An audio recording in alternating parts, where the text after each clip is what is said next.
Que la gracia, la paz, la bondad y el amor de nuestro buen Dios sea con cada uno de nosotros en esta tarde. Damos gracias a nuestro Dios por esta linda oportunidad que Él nos regala. Primeramente nos da la vida y nos regala esta oportunidad de estar juntos en alabanza y en oración. Nuestro Dios es bueno, nuestro Dios es misericordioso y nuestro Dios siempre nos enseña a través de su palabra.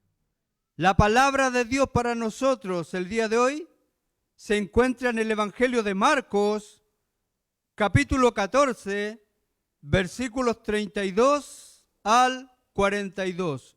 Marcos capítulo 14, versículos 32 al 42. Esta es la palabra de Dios para nosotros en esta tarde. Les pido, mis amados hermanos, que pongamos todo nuestro corazón, toda nuestra mente y toda atención en este pasaje. Es un pasaje de mucha reflexión, es un pasaje donde nuestro Dios, nuestro Padre, nos invita a nosotros a entrar al huerto de Getsemaní. Esa es la invitación para nosotros. Vamos a leer la palabra de Dios, Evangelio de Marcos, capítulo 14, versículo 32.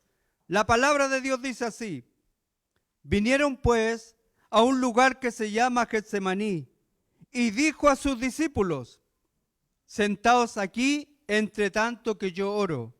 Y tomó consigo a Pedro, a Jacobo y a Juan, y comenzó a entristecerse y a angustiarse.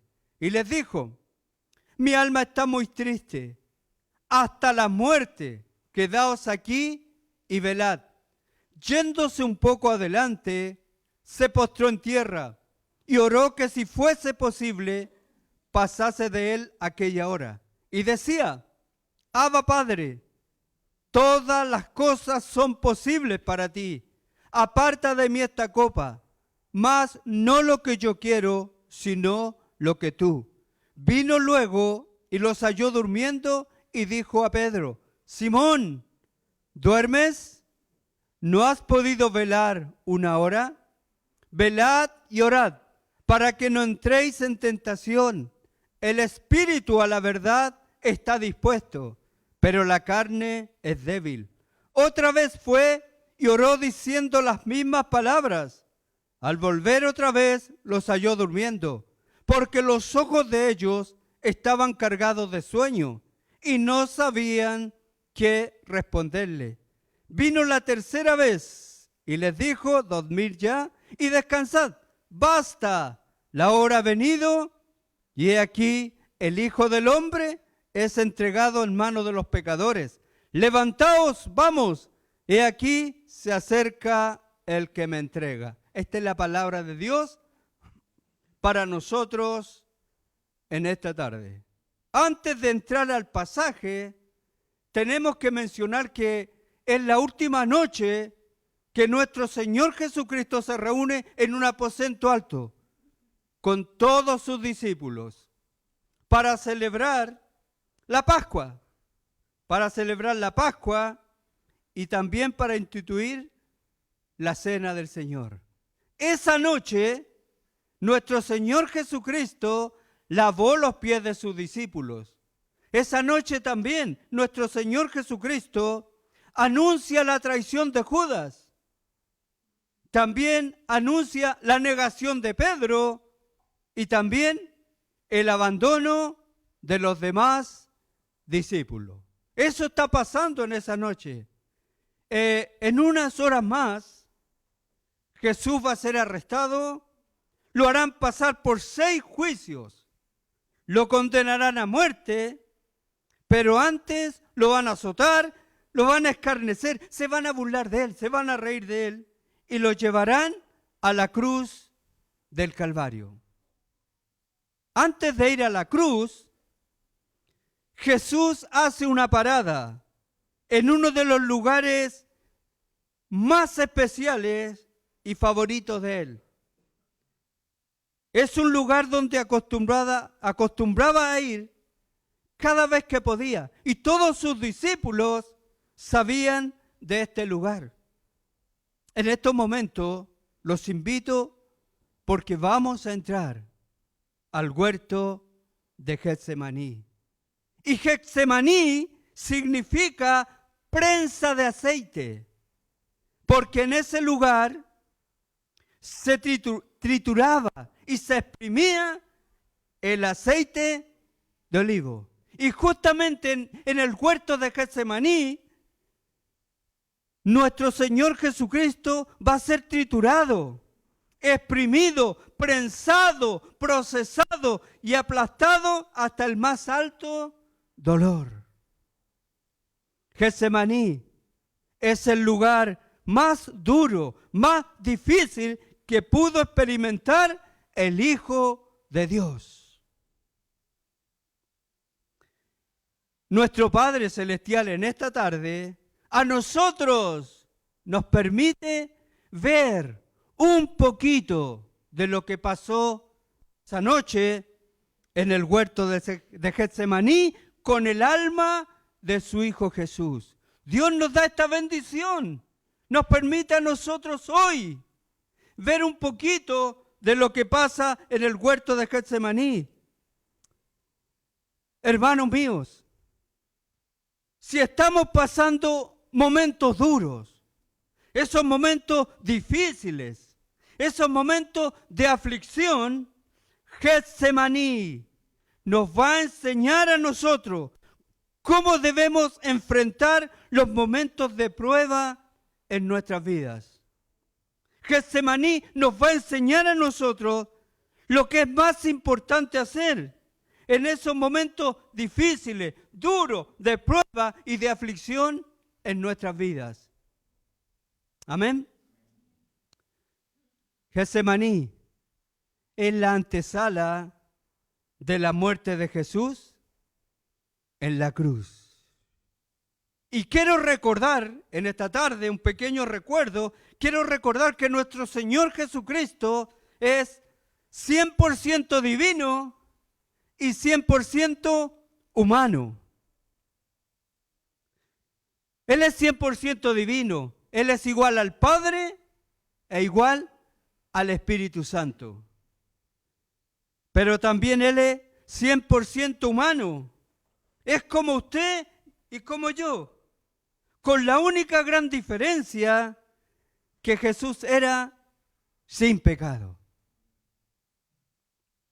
En este pasaje ponemos atención, ponemos nuestra mirada, ponemos nuestros ojos y vemos en este pasaje al Dios encarnado enfrentando el horror tan fuerte, lo que Él va a enfrentar, ese horror que no podemos imaginar.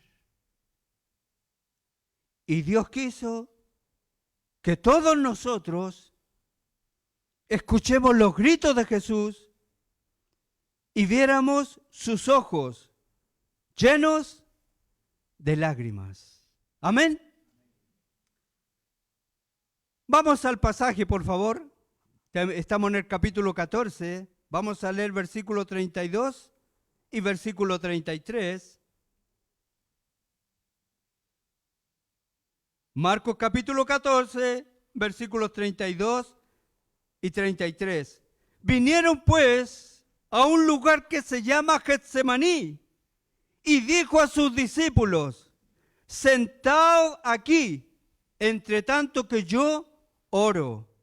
Y tomó consigo a Pedro, a Jacobo y a Juan y comenzó a entristecerse y a angustiarse. ¿Sabemos lo que se siente estar triste? Sí, porque hemos pasado por tristeza. ¿Sabemos lo que es angustiarse? También porque hemos pasado muchas veces angustia. Jesús acá comenzó a sentir tristeza y comenzó a sentir angustia. Jesús le dijo a 8 de sus discípulos: quédense aquí mientras yo oro.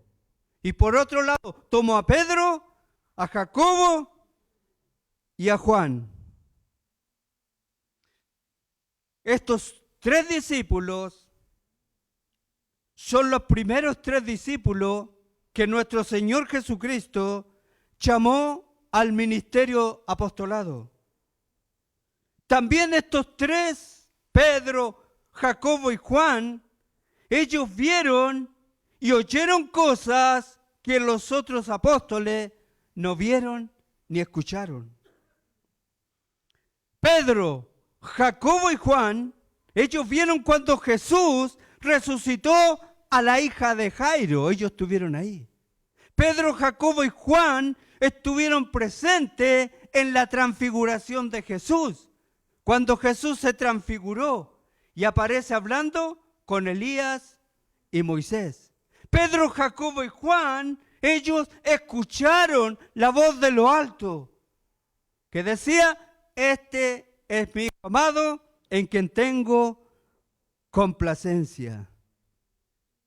Getsemaní es un lugar de entrenamiento y capacitación para estos discípulos.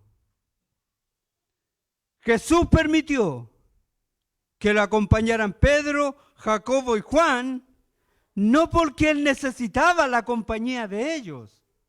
No fue por eso, sino que estos discípulos, estos apóstoles, necesitaban ser entrenados, necesitaban ser capacitados para realizar la gran obra misionera en todo el mundo. Estos discípulos, estos apóstoles, necesitan ver y también oír a su Señor en esta agonía. Una agonía desgarradora, porque el versículo 35 dice que se postró en tierra. Jesús se extendió, se postró en tierra. Lucas dice que se arrodilló. Y comenzó a entristecerse, comenzó a sentir angustia. Esta palabra comenzó, da la idea que fue en el momento que entraron al huerto de Getsemaní. Da la idea que justo en ese momento pisaron, entraron al huerto de Getsemaní, y es ahí cuando Jesús comenzó a entristecerse, a sentir tristeza, a sentir angustia. Da la idea que fue justo en ese momento. Y dijo: mi alma está muy triste hasta la muerte. Estas palabras van dirigidas a Pedro, a Jacobo y a Juan. Pedro, Jacobo, Juan, mi alma está muy triste.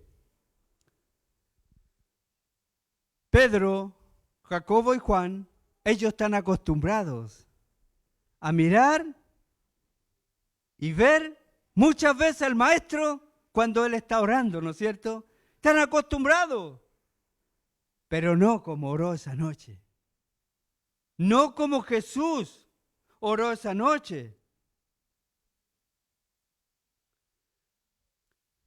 Estas palabras de Jesús, de su alma, de su tristeza, de su angustia, transmiten la idea de un miedo, de un terror que se apodera de la persona al pensar que algo terrible y espantoso le va a sobrevenir. Él está angustiado hasta la muerte. Está completamente envuelto y rodeado de abatimiento, de tristeza. Así se encuentra nuestro Señor Jesucristo en el huerto de Getsemaní. Él está preso en esa angustia, en ese temor. Y estamos viendo ahí a un varón de dolores, experimentado en quebranto. Jesús hubiera muerto en el huerto de Getsemaní si no hubiera sido por la intervención de su Padre. Lucas 22:43 dice que le apareció un ángel del cielo para fortalecerlo. Lucas 22:43. La palabra de Dios dice que Dios envió un ángel para fortalecer a su Hijo para fortalecerlo, para que pudiera continuar con su camino hacia la cruz. Hay un sufrimiento extremo acá en nuestro Señor Jesucristo. Y el mismo Evangelio de Lucas, en Lucas 22:44, dice que Jesús entró en una agonía y oraba más intensamente. Y era su sudor como grandes gotas de sangre que caían hasta la tierra. Así estaba el Hijo de Dios en el huerto de Getsemaní. Oraba más intensamente. Su sudor era como grandes gotas de sangre que caían a tierra. Si miramos a Jesús en esos momentos, vemos al Hijo de Dios llorando y agonizando de tristeza. En esa agonía lo vemos. Agonía tiene el sentido de agitación, calamidad, consternación en su interior y en lo más profundo de su alma. Su sudor, como grandes gotas de sangre que caían a tierra. Entendemos que la medicina llama a eso hematidrosis. Así lo llama. Hematidrosis es cuando la tensión y la presión arterial son tan grandes que llega a un nivel tan alto que los vasos capilares se revientan y comienzan a mezclarse la sangre con el sudor. Dice que Jesús sudaba. Su sudor era como grandes gotas de sangre que caían a tierra. Esta sangre que está corriendo por el rostro de nuestro Señor Jesucristo es solo una primicia de la sangre que Él va a derramar en la cruz. Jesús está liberando ahí una gran batalla. Y nosotros podríamos hacernos una pregunta. ¿Dónde hubo más dolor? ¿En el huerto de Getsemaní o en la cruz? ¿Dónde hubo más dolor?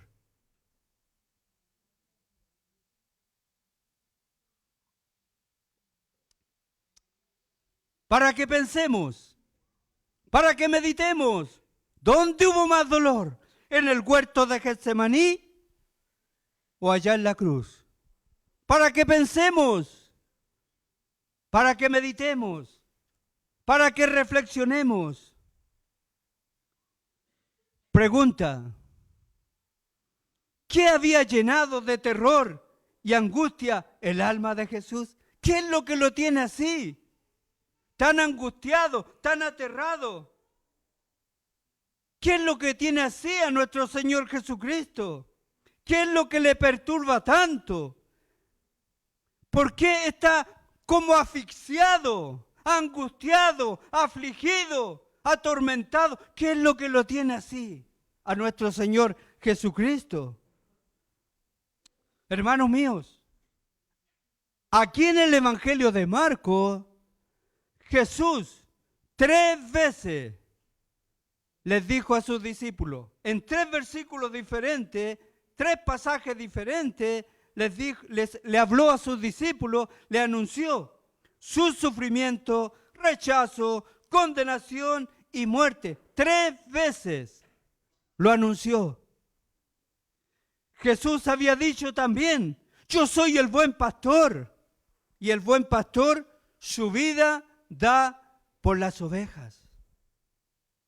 Y ahora que llegó el momento, ahora que llegó el día, ahora que llegó la hora, nos preguntamos, ¿Jesús le tiene miedo a los clavos? ¿Le tiene miedo a la corona de espinas? ¿Le tiene miedo a la muerte? ¿Se entristece por la traición de Judas y el abandono de todos sus discípulos? Nosotros encontramos acá en la palabra de Dios hombres de Dios que cuando enfrentaron la muerte lo hicieron con mucha paz y con mucha valentía.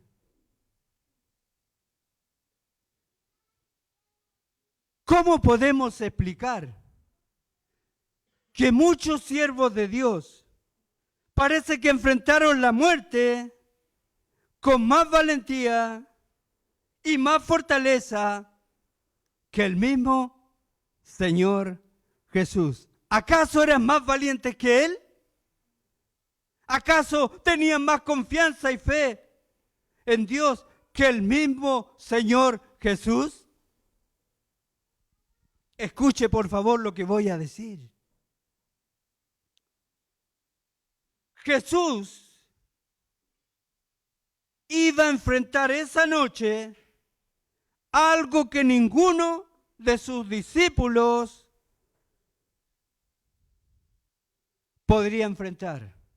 Ni esa noche, ni nunca.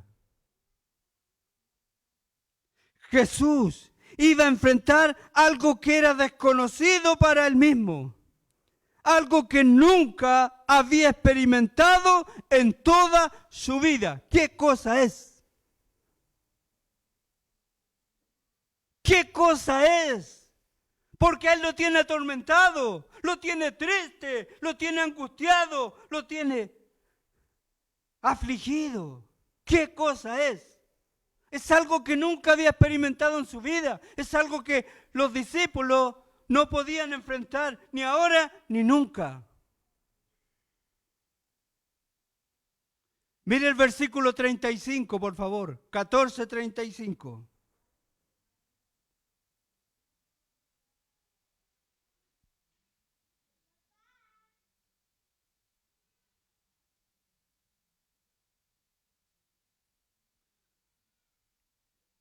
Y yéndose un poco adelante, se postró en tierra y oró que si fuese posible pasase de él aquella hora. 36, y decía: Abba, Padre, todas las cosas son posibles para ti. Aparta de mí esta copa, mas no lo que yo quiero, sino lo que tú.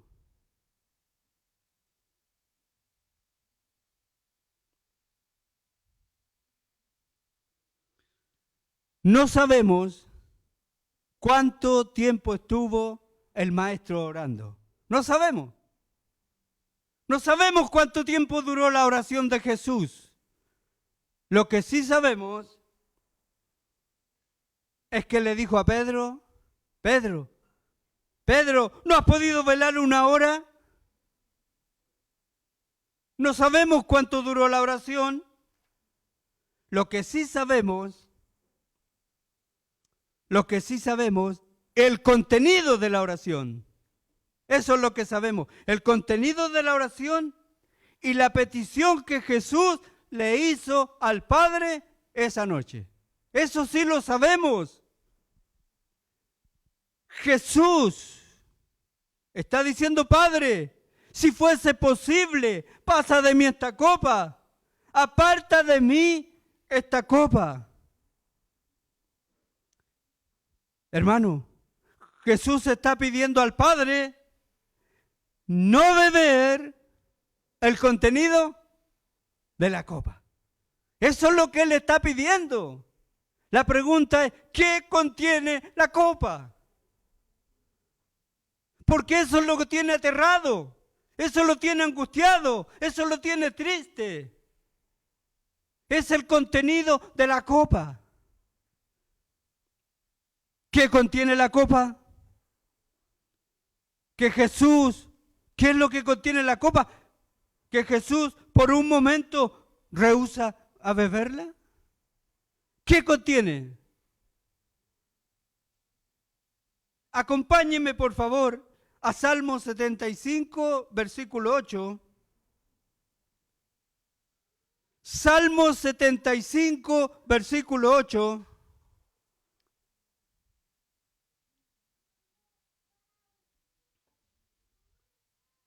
Ponga mucha atención. Salmo 75, 8 dice la palabra de Dios: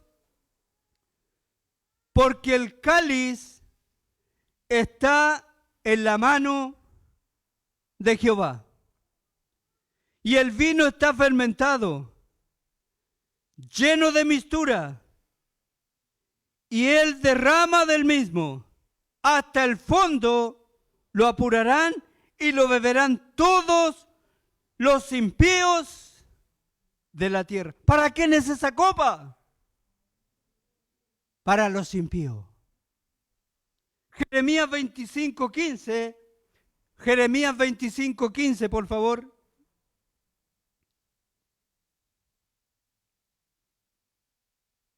Jeremías 25:15, la palabra de Dios dice: porque así me dijo Jehová, Dios de Israel: toma de mi mano la copa del vino de mi furor. La copa contiene el furor de Dios, la ira de Dios, el furor de Dios. Entonces, no fueron los sufrimientos físicos como los azotes, los clavos, la corona de espinas o la lanza que traspasó a Jesús, o el miedo y terror, lo que a Jesús lo tiene así. No es eso. No es la traición de Judas, no es el abandono de los demás discípulos lo que tenía consternado a Jesús. Tampoco fue su propia muerte, porque él había afirmado su rostro para ir a la cruz. Jesús estaba dispuesto a dar su vida por las ovejas. Él estaba esperándose ahora. Él estaba dispuesto a dar su vida. Lo que a Jesús lo tenía abrumado, consternado y aterrado hasta la muerte era el hecho de que en unas horas más iba a recibir toda la ira y el fuego santo de su propio Padre. Eso es lo que lo tenía así. El Padre iba a dirigir toda su ira sobre su Hijo. Todo ese fuego santo sobre su Hijo. La ira de Dios debían recibirla los malos, los impíos y pecadores, pero no el Santo Hijo de Dios. El Santo Hijo de Dios nunca había experimentado la ira de su Padre. Nunca había experimentado la culpa por el pecado. Nunca había experimentado la vergüenza de haber quebrantado la ley de Dios. Por primera y única vez en su vida, Jesús iba a experimentar la vergüenza y la culpa por el pecado. Por primera vez iba a experimentar la ira de su propio Padre. Por primera vez iba a experimentar la maldición de su propio Padre. Por primera vez iba a experimentar el abandono de su propio Padre. Dios mío, ¿por qué me has desamparado? Por primera vez lo iba a experimentar el Hijo de Dios. Por primera vez nuestro Señor Jesucristo iba a experimentar el rompimiento de una comunión perfecta con su Padre Celestial. Al que no conoció pecado, por nosotros lo hizo pecado. Hermanos míos, cada crimen, cada blasfemia, cada adulterio, cada mentira, cada lujuria, cada murmuración, cada codicia, avaricia, iba a recaer sobre Jesús en la cruz del Calvario. Dios azotó a su Hijo en la cruz por cada uno de nosotros. Por nosotros. Por cada uno de nosotros. Dios cargó en Jesús el pecado de todos nosotros. Por nosotros. Dios trató como un impío y pecador a su propio Hijo. Getsemaní en la puerta del infierno para Jesús. Pero en la cruz Jesús iba a descender a los infiernos más profundos por nuestros pecados. ¿Sabemos cómo Jesús estaba orando esa noche? ¿Saben ustedes cómo Jesús, el Hijo de Dios, estaba orando esa noche? Acompáñenme por favor a Hebreos capítulo 5. La primera parte de este versículo, Hebreos capítulo 5. Hebreos 5, 7.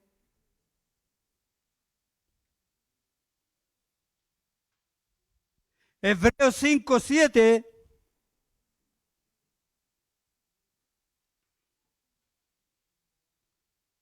Y Cristo, en los días de su carne, ofreciendo ruego, súplica, con gran clamor y lágrimas. Así está orando nuestro Señor Jesucristo. Súplica, clamor, ruegos y lágrimas. Así Él está orando en el huerto de Getsemaní. Eran gritos desgarradores los de Jesús esa noche. Eran gritos de desesperación. Eran lágrimas de uno que estaba aterrorizado. ¿Se acuerdan cuando Jesús derramó lágrimas por su amigo Lázaro? Después Jesús derramó lágrimas por la ciudad santa de Jerusalén. Bueno, ahora Jesús está derramando lágrimas por la angustia que hay en su corazón. Padre, papito, si es posible, pase de mí esta copa. Esa es la oración de Jesús. Pero no lo que yo quiero, sino lo que tú quieres. ¿Nos sorprende a nosotros que Jesús esté pidiendo otro camino al Padre sin beber el trago amargo de la copa? ¿Nos sorprende a nosotros esa oración? Jesús es un hombre puro, santo. Va a cargar, va a llevar los pecados de todo el mundo. Todo el juicio de Dios sobre Jesús. Él está orando. Abba Padre. Este término Abba Padre es tan afectuoso que ningún judío usaba esta expresión. Ningún judío usaba esta expresión. ¿Saben lo que significa esta expresión? Abba Padre. Significa papito mío. Así está orando Jesús. Papito mío, si es posible, si existe una posibilidad. Padre mío, papito, todas las cosas son posibles para ti. Jesús creía que todas las cosas eran posibles para su Padre. Jesús creía que su Padre era omnipotente y todopoderoso. Pero lo que Jesús está pidiendo no era posible para el Padre. No era posible para el Padre. Para que nuestro Dios, nuestro Padre, pudiera mostrar su misericordia y al mismo tiempo mostrar su justicia, el Hijo de Dios tenía que beber la copa de la ira de Dios.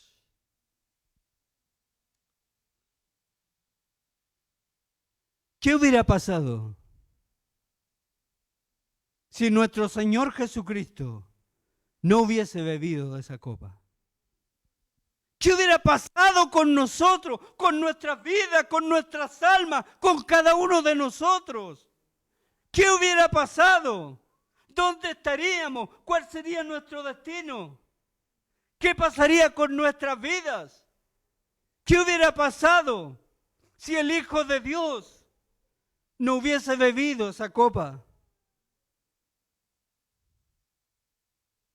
Si Cristo no hubiese tomado esa copa de la ira y del fuego santo de nuestro Dios, tendríamos que haberla bebido nosotros.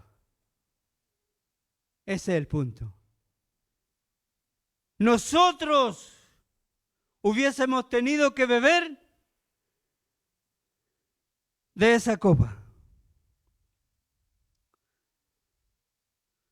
Nosotros debemos estar eternamente agradecidos. ¿Qué significa estar eternamente agradecidos? Para siempre, todos los días, cada minuto, cada segundo. Nosotros deberíamos estar eternamente agradecidos. ¿Saben de qué? De cómo terminó la oración Jesús. ¿Se dieron cuenta cómo terminó su oración? Versículo 36. No lo que yo quiero, sino lo que tú. Miren cómo terminó esa oración. No lo que yo quiero, Padre, sino lo que tú quieres. Y deberíamos estar eternamente agradecidos. ¿Cómo Jesús oró?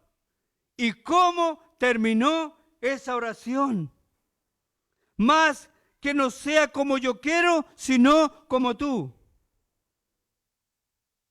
Otra vez fue y oró diciendo las mismas palabras, versículo 39, que no se haga mi voluntad, sino la tuya. La misión que el Padre le encomendó desde antes de la fundación del mundo no iba a ser abortada. No. El Padre cumplió con su propósito. Jesús había descendido del cielo para hacer la voluntad de su Padre. Jesús descendió del cielo para hacer todo lo que al Padre le agrada. ¿Por qué? Porque Jesús ama a su Padre más que a nadie. Y Jesús amó a los suyos y los amó hasta el fin. Evangelio de Juan, capítulo 13, versículo 1. Jesús amaba al Padre más que a nadie. Amó a los suyos y los amó hasta el fin. Jesús es el buen pastor, ese pastor que está dispuesto a dar su vida por las ovejas. Él dio su vida por todos nosotros. Ese es Jesús. Jesús vino a servir y a dar su vida en rescate por muchos. Pregunta: ¿respondió el Padre la oración de su Hijo? ¿Respondió el Padre la oración de su Hijo? Jesús había dicho antes: Padre, tú siempre me oyes. Padre, tú siempre me oyes. Siempre escuchas mis oraciones. Siempre estás escuchando, Señor, mi ruego. La pregunta es: ¿respondió el Padre la oración de su Hijo? Volvamos a Hebreos capítulo 5, porque ahora vamos a leer otros versículos.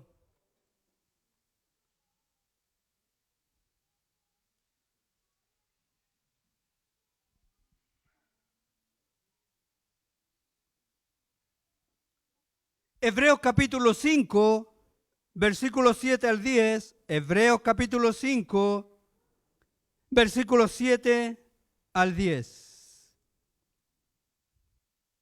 Hay mucho que explicar en este pasaje, pero no vamos a explicar todo, solamente algunas observaciones.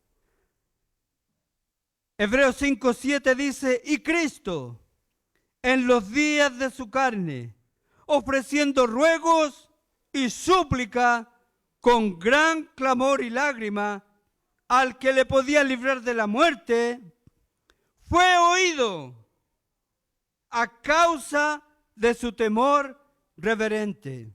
Y aunque era hijo, por lo que padeció, aprendió la obediencia. Y habiendo sido perfeccionado, vino a ser autor de eterna salvación para los que le obedecen. Y fue declarado por Dios sumo sacerdote según el orden de Melquisedec. El versículo 10, Dios declara a su Hijo sumo sacerdote. ¡Qué maravilloso! ¡Qué grandioso! Jesús es nuestro gran sumo sacerdote. Este sumo sacerdote traspasó los cielos y se sentó a la diestra del Padre para interceder por nosotros. Este gran sumo sacerdote es misericordioso, es paciente con nosotros. Se identificó plenamente con nosotros y puede compadecerse de nuestras debilidades. Jesús, siendo 100% humano, se presentó en debilidad, en oración, con gran clamor y lágrima al que lo podía librar de la muerte. Al que lo podía librar de la muerte.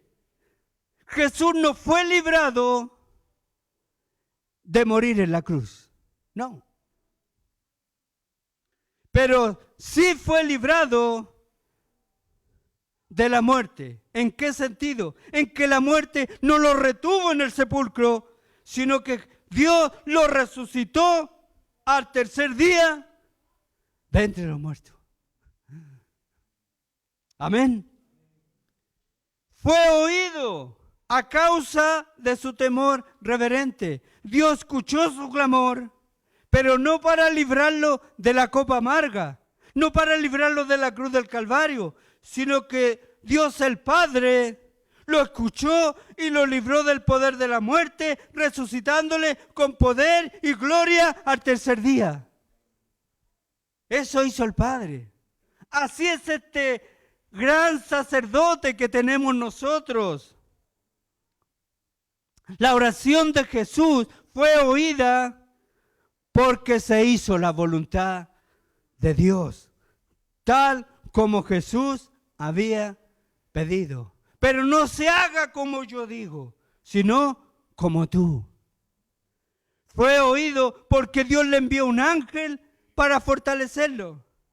Fue oído porque la muerte no pudo retenerlo y Jesús sí resucitó al tercer día. Y nuestro Cristo vive y vive para siempre. También este pasaje dice que Jesús aprendió la obediencia a través del sufrimiento. ¿Significa que Jesús pasó de la desobediencia a la obediencia? No, porque Jesús siempre fue obediente a su Padre. Siempre fue obediente. Él había descendido del cielo para hacer la voluntad del Padre. Pero aquí dice que aprendió la obediencia por lo que padeció. Jesús llevó la obediencia al Padre hasta el punto que era desconocido para él. Jesús lleva la obediencia hasta el punto de ser obediente hasta la muerte y muerte de cruz. Ese es el punto. Jesús nunca había experimentado obediencia hasta la muerte, pero ahora sí lo hizo. Fue obediente hasta la muerte y muerte de cruz. Y habiendo sido perfeccionado, ¿esto qué significa? ¿Que Jesús no era perfecto antes? Jesús, de no haber sido, Jesús, de no haber muerto en la cruz, no habría sido el perfecto Salvador ni el perfecto sumo sacerdote. Tenía que morir en la cruz para ser el perfecto Salvador que todos nosotros necesitamos y el perfecto sumo sacerdote que todos también necesitamos. Ese es el Salvador que necesitamos. Ese es el gran sacerdote que cada uno de nosotros necesita cada día. Habiendo pasado por los sufrimientos de la cruz, habiendo experimentado la muerte por todos nosotros, vino a ser autor de eterna salvación para todos los que le obedecen. Amén.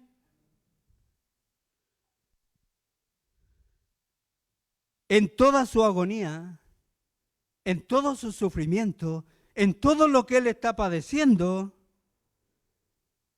angustia, lágrima, este Salvador, este fiel sacerdote, está siempre preocupado por sus discípulos. Mire el 37 y 38 lo que dice. Versículo 37, vino luego y los halló durmiendo. Y dijo a Pedro, Simón, ¿duermes? ¿No has podido velar una hora? Velad y orad, para que no entréis en tentación. El espíritu, la verdad, está dispuesto, pero la carne es débil. Jesús está en agonía, Jesús está en sufrimiento. Pero está preocupado por la condición espiritual de sus discípulos. 3 veces los fue a ver. Jesús detiene su comunión con el Padre para ir donde están sus discípulos. Para decirle a sus discípulos, no bajen la guardia. Vino 3 veces. Jesús está llorando, está aterrorizado, angustiado, afligido, triste hasta la muerte, pero en ningún momento se olvida de Pedro, de Jacobo, de Juan. En ningún momento este Salvador se olvida de sus discípulos. En ningún momento. Y Jesús les había advertido ya que venían pruebas sobre ellos. Y Jesús entiende que en el momento de las pruebas no es un buen momento para dormir. En momentos de prueba, en momentos de aflicción, no es un buen momento para dormir. Un soldado no se queda dormido en el campo de batalla. Una madre que tiene a su hijo con fiebre, esa madre no duerme toda la noche. Porque no es un momento para dormir. ¿Por qué los discípulos se durmieron? ¿Por qué los discípulos no velaron como Jesús ya se los había dicho? ¿Por qué? En Lucas 22:45 dice que era un asunto de tristeza. Los discípulos no oraron. No velaron. Los discípulos tienen también en su mente que sus planes no están saliendo como ellos esperaban. Los discípulos ya saben, por boca de nuestro Señor Jesucristo, que hay un traidor entre ellos. Los discípulos saben por boca de nuestro Señor Jesucristo que todos lo van a abandonar. Los discípulos saben que Jesús no va al trono de gloria, sino que va a la cruz. Todo esto está en la mente de los discípulos. Y se durmieron. A veces nos pasa a nosotros. Tantos problemas, aflicciones, preocupaciones y nos dormimos. Pero no es el momento para dormir. Es el momento para velar, momento para orar.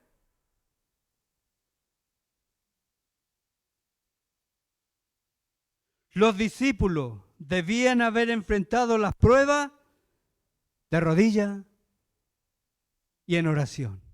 Así deberían de haber enfrentado. ¿Por qué? Porque las batallas del cristiano no se ganan durmiendo, sino orando en todo tiempo, con oración, con ruego y con súplicas en el Espíritu. Así se ganan las batallas. El Espíritu está dispuesto, dijo Jesús. O sea, ahí está la buena disposición del Espíritu.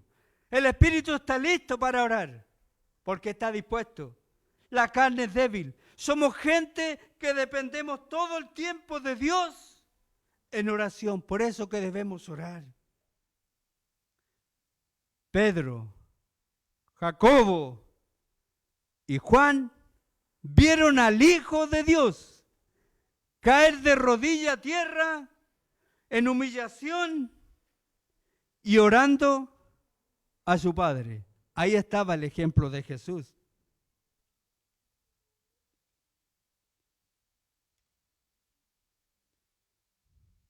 Ahí está el ejemplo de nuestro Señor Jesucristo.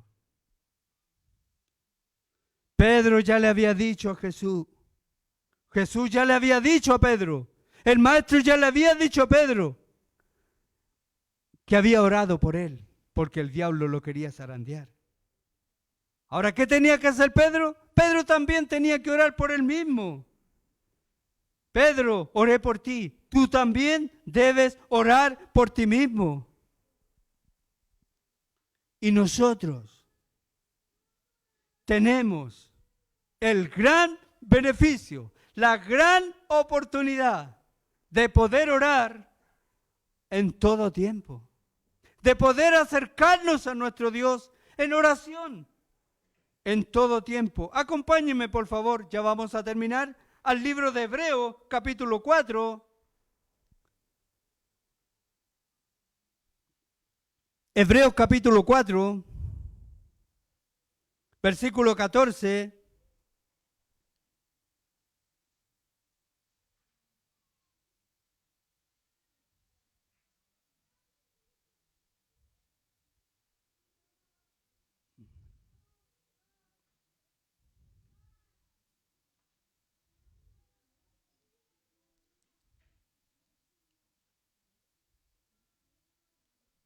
Hebreos 4:14, mire lo que nos va a confirmar la palabra de Dios. Dice, por tanto, teniendo un gran sumo sacerdote que traspasó los cielos, Jesús, el Hijo de Dios, retengamos nuestra profesión, porque no tenemos un sumo sacerdote que no pueda compadecerse de nuestras debilidades, sino uno que fue tentado en todo, según nuestra semejanza, pero sin pecado. Ahora, acerquémonos pues confiadamente al trono de la gracia para alcanzar misericordia y hallar gracia para el oportuno socorro.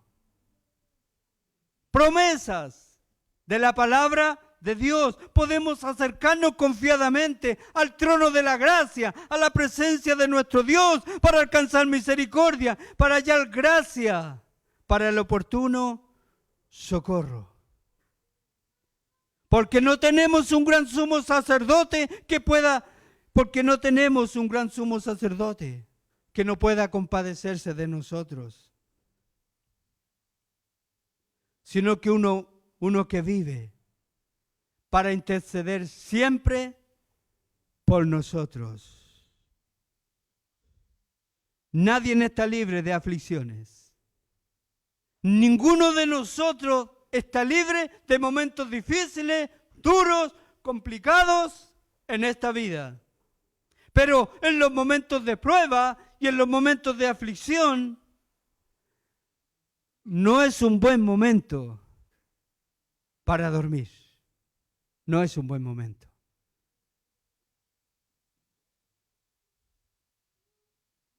Las pruebas, las aflicciones de la vida se enfrentan de rodillas, con oración y con ruegos.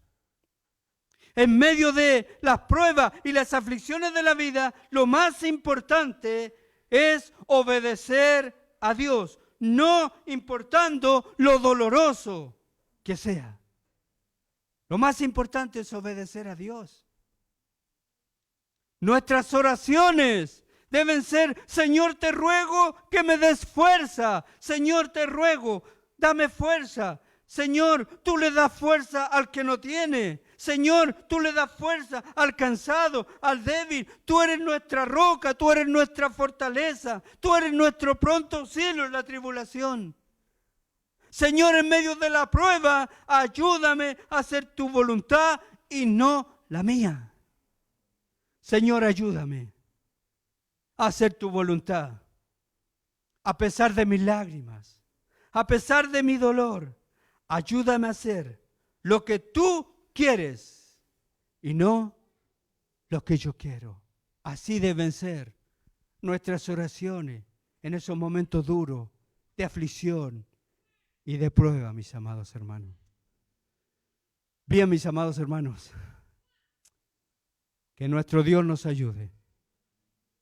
Nuestra fe, nuestra esperanza está puesta en nuestro Dios. ¿Por qué Dios nos muestra este pasaje a nosotros? ¿Por qué Dios nos da la oportunidad a nosotros de entrar al huerto de Getsemaní?